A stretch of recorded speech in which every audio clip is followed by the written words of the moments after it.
sa patikim-tikim.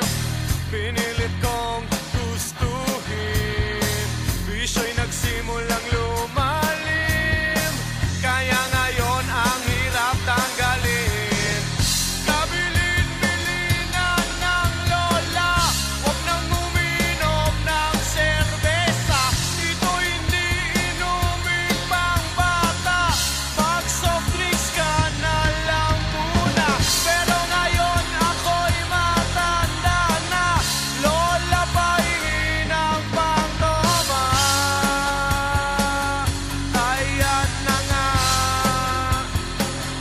tumataas na ang amats ko, kasi laklak maghapon magdamag.